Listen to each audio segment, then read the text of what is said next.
In the spring of 2011, 5 young people embarked on a spiritual retreat deep in the forgotten woods of Hollow Pine, Oregon. The group consisted of Malik, Jenna, Layla, Noah, and the retreat leader, Rowan. None of them knew they were being taken to the heart of a forgotten legend, where maps fail, technology dies, and the forest seems to watch every step.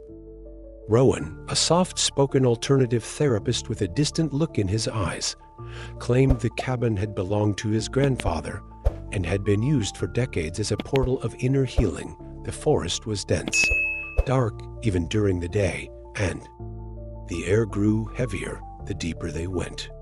When they reached the cabin, it felt out of place, not abandoned, but as if it had been recently built and with an intention that wasn't exactly welcoming. The cabin was made of dark wood, with creaking doors that whispered as they opened. Inside, an atmosphere of suspended silence lingered. An oval mirror with a carved frame stood covered by a thick, moth-eaten cloth in the attic. The wooden floors groaned beneath their feet, and the small windows seemed more decorative than functional, like glass eyes that let no one see in or out. On the third night, Malik woke with the sense that something had changed. He stepped outside to breathe the cold night air and noticed the terrain around them seemed different. Trees that had been nearby were now distant. The ground slopped in the opposite direction. When he woke the others and told them, no one believed him, until they noticed the trail they had followed in was gone. The next day, Rowan tried to calm them, saying it was common for the forest to play with perception, but when Layla tried using her wrist compass, the needle spun in circles without stopping. Noah climbed onto a high rock to look at the sky and said the clouds looked frozen, like time itself was stuck in place. Then Jenna, bumping into a loose floorboard in the main bedroom, found a hidden compartment. Inside was an old leather-bound journal, covered in worn symbols and handwritten Latin phrases. One particular passage stood out. The forest moves with the soul that lives within it. The cabin is its shell, and Elira its root. Searching further through the cabin, they found a newspaper clipping inside a glass jar in the kitchen. The article, dated 1873, spoke of Elira Marans, a woman accused of abducting 4 children from the neighboring village of Elkhorn. It was said she practiced spiritual alchemy and that her cabin vanished overnight after locals tried to burn her alive. The article quoted a final phrase Elira reportedly said before disappearing: "The forest accepts me, and with it, I become eternal." Even stranger, local records indicated that the village of Elkhorn had been abandoned just a year later with no clear explanation. The few surviving accounts spoke of a series of disappearances and a forest that swallowed houses. That night, all 5 of them had the same dream. They were trapped inside the cabin, and outside, between the trees, a woman stood watching. She wore rough linen garments, and her eyes seemed to pierce through the soul.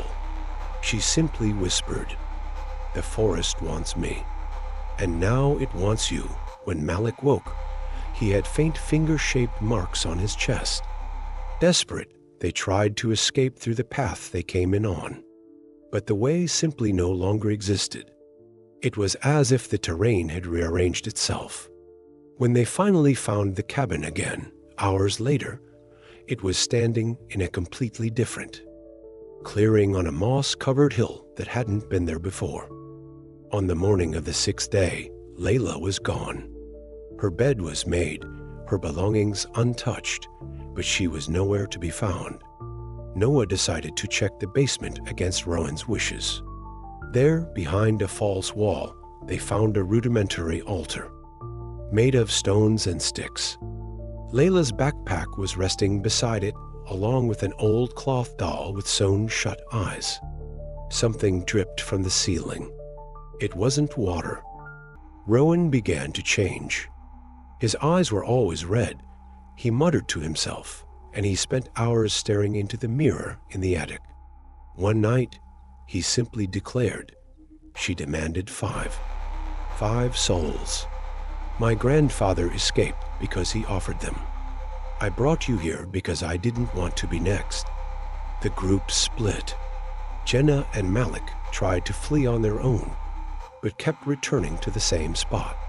Noah, in despair, smashed the mirror only to see, in the shards, Layla's face looking back at him, trying to scream. The cabin began to change. Inside, doors now led to different places. Corridors multiplied, rooms flipped. It was the living architecture of a nightmare. On the 8th day, Noah vanished. Malik saw him only once briefly, in the forest naked, pale, with pitch-black eyes before he disappeared among the trees. On the 9th day, only Jenna remained. When she woke, the cabin was dead silent. She heard a lullaby playing in the distance. Following the sound, she found a new path, lit by floating candles, winding deep into the woods. Jenna's body was never found. A year later, after new disappearances, the hollow pine forest was closed by state order. But local hikers still claim that on moonless nights, you can see a cabin between the trees, always in a different place. And if you listen closely, you'll hear a voice whispering through the leaves, "The forest wants me. And now it wants you too."